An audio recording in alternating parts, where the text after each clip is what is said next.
মূল কথাটো হ'ল মাটিৰ অধিকাৰ যিসকলক বিশেষকৈ খেতিয়কৰ মাটিটোৱে আটাইতকৈ বেছি প্ৰয়োজনীয় আৰু অসমৰ বিভিন্ন অঞ্চলত এতিয়া যিসকল খেতিয়ক মাছমৰীয়া অৰ্থাৎ সাধাৰণ ৰাইজ যিসকলে দৈনন্দিন কামৰ কাৰণে অন্য উৎস নাই তেওঁলোকৰ ইনকামৰ উৎস কৃষিভূমি বা ফিচাৰী এইবিলাক এই গোটেইবিলাকৰ পৰা এতিয়া আমাৰ অসমৰ থলুৱা জনগণ জনজাতিসকল বা অসমত বছৰ বছৰ ধৰি বসবাস কৰা বিভিন্ন ভাষিক ধাৰ্মিক লোকসকলক বিজেপি চৰকাৰখনে এটা পদ্ধতিগতভাৱে উচ্ছেদ কৰাৰ ব্যৱস্থা কৰি আছে আৰু এই উচ্ছেদ ব্যৱস্থা হৈছে একমাত্ৰ আদানী আম্বানী ৰামদেৱৰ নিচিনা পুঁজিপতিসকলক অসমৰ ভূমি সম্পদটো গতাই দিবলৈ আৰু এই কথা নতুন নহয় 2016 চনত বিজেপি চৰকাৰ অহাৰ সময়তে কাজিৰঙাৰ পৰা উজনি অসমলৈ বাংলাদেশীৰ আগ্ৰাসন হৈছে বুলি কৈ কাজিৰঙাৰ এক্সটেনশ্যন এৰিয়াত থকা বহুত মানুহক সন্দেহযুক্ত নাগৰিক বাংলাদেশী বুলি কৈ উচ্ছেদ কৰা হ'ল দুজনমান মানুহ বোধকৰো মৰিছিল কিন্তু পৰৱৰ্তী সময়ত দেখা পালোঁ সেইসকল ভাৰতীয় নাগৰিক তেওঁলোকৰ নিজৰ বোধকৰো মাটিৰ কাগজ পত্ৰও আছিল আৰু সেইকাৰণে চৰকাৰে তেওঁলোকক পুনৰ সংস্থাপনৰ ব্যৱস্থা কৰিলে আইন অনুসৰি ক্ষতিপূৰণ দিলে সেই গতিকে চৰকাৰখনে নিজৰ কাম কাজখিনি এটা ৰাজনৈতিক লাভালাভৰ বাবে নেৰেটিভ সৃষ্টি কৰি মানে এটা নেৰেটিভৰ ব্যৱস্থা কৰিবলৈহে ব্যৱহাৰ কৰি আছে আৰু বিশেষকৈ ডক্টৰ হিমন্ত বিশ্ব শৰ্মাই অসমত বিজেপিৰ মুখ্যমন্ত্ৰী হোৱাৰ পিছত এই ঘটনা আৰু অধিক তীব্ৰ হৈছে অসমত বৰ্তমানে মোৰ যিমানটো হিচাপ আছে 70-80টা ভূমি সম্পৰ্কীয় বিবাদ চলি আছে বিভিন্ন অঞ্চলত বিভিন্ন জিলাত আৰু ধলপুৰত আৰম্ভ কৰিছিল আপোনালোকে জানে যাৰ পৰা এতিয়া এটা ডাঙৰ কেলেংকাৰীৰ উৎস আমি পাইছোঁ যিটো বিষয়ে আইনী ব্যৱস্থাৰে তদন্তৰ ব্যৱস্থা কৰিবলৈ মই সোনকালে দাবী জনাম এতিয়া অতি শেহতীয়াকৈ আহিলে লখিমপুৰ জিলাত লখিমপুৰৰ বৰ্তমানেও লখিমপুৰ হৈ থকা আৰু আগন্তুক সময়ত নাওবৈচাত যি এই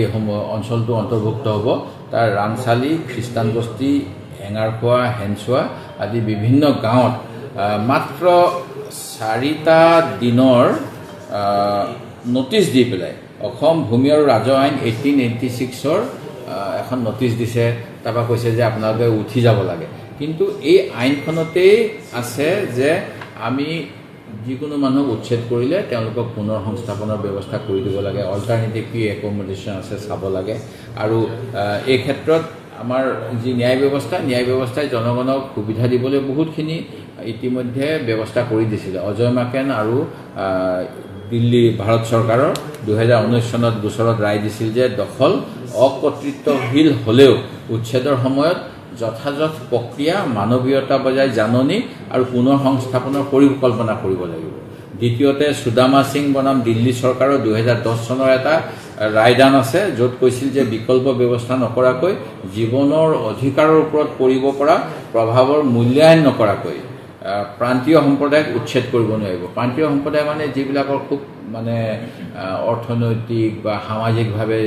দুৰ্দশাগ্ৰস্তখিনি কথা বুজায় অলগা তেলিছ বনাম বম্বে পৌৰ নিগমৰ 85 চনৰ এটা ৰায়দান আছে উচ্চতম ন্যায়ালয়ে কৈছিল যে 21 নং অনুচ্ছেদৰ অধীনত জীৱিকাৰ অধিকাৰ জীৱনৰ অধিকাৰৰ এটা অংশ যিটো আমাৰ সাংবিধানিক মৌলিক অধিকাৰ সেই গতিকে এতিয়া দেখা পাইছোঁ অসমত যিমানবিলাক উচ্ছেদ হৈ আছে এনেকুৱা ধৰণৰ অধিকাৰখিনিৰ পৰা আমাৰ দেশৰ নাগৰিকসকলক কাঢ়ি ল'ব বিচৰা হৈছে এইটো এটা ব্ৰিটিছৰ দিনত যেনেকৈ কৰা হৈছিল যে ভাৰতীয়সকলে কিয় স্বাধীনতা বিচাৰিব তেওঁলোকৰ কি অধিকাৰ আছে আমি ব্ৰিটেইনতহে অসমৰ ভাৰতৰ সম্পদ লুণ্ঠন কৰি ব্ৰিটেইনক ধনী কৰিম এই ব্যৱস্থাটো এতিয়া যেন পুঁজিপতিসকলৰ স্বাৰ্থত অসমৰ ভূমিৰ ওপৰত অসমৰ মানুহৰ অধিকাৰ নাইকিয়া কৰি পেলাই বৰ্তমানৰ বিজেপি চৰকাৰখনে এটা শাসন ব্যৱস্থা চলাব বিচাৰিছে এই আমাৰ আনকি অসম চৰকাৰৰ 15 জুন 2015ত এখন সাৰ্কুলাৰো আছিল যে যিবিলাক মানে পুনৰ সংস্থাপন ব্যৱস্থা নকৰাকৈ কাকো উচ্ছেদ কৰিব নালাগে গোটেইবিলাক আইন চৰকাৰে জানি বুজি উলংঘা কৰিছে আৰু অতি দুখ লগা কথা পৰহি ৰাতি গুণগুণ চেতিয়া নামৰ এগৰাকী যুৱতীয়ে তেওঁলোকৰ মানে কৃষিয়ে মূল তেওঁলোকৰ চাকৰি বাকৰিৰ কথা মই জনাত নাই তেওঁ কৈছিলে যে আমাৰ কঠীয়াখিনি তেওঁলোকৰ ঘৰৰ আইতাক ঢুকাইছে আমাৰ পৰম্পৰা অনুসৰি 13 দিনৰ পিছত এইবিলাক কাম কৰিব পাৰি মাজত আপোনাৰ আহাৰৰ হাত লাগিলে সেইখিনি সময়তো কৃষি কৰ্ম কৰিব নোৱাৰি সেই গতিকে তেওঁলোকৰ কঠীয়া পেলোৱাও দেৰি হ'ল কঠীয়া তোলাও দেৰি হ'ল আৰু যেতিয়া নটিছখন পালে তেওঁলোকে আগদিনাই ক'লে যে আমাক এদিন দুদিন সময় দিয়ক, আমি কঠীয়াখিনি যিমান পাৰোঁ উঠাই ল'ম।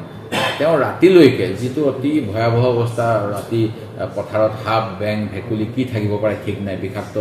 কীট পতংগ থাকিব পাৰে, তেওঁলোকে ৰাতি কঠীয়া তুলি আছিলে আৰু পিছদিনাখন তেওঁলোকৰ বুলডজাৰ চলাই কঠীয়াতলিখন নষ্ট কৰি দিলে, যাৰ ফলত এটা বছৰলৈ সেই পৰিয়ালটো যেন বিজেপি চৰকাৰে দিয়া মানে সবকা সাথ সবকা বিকাশৰ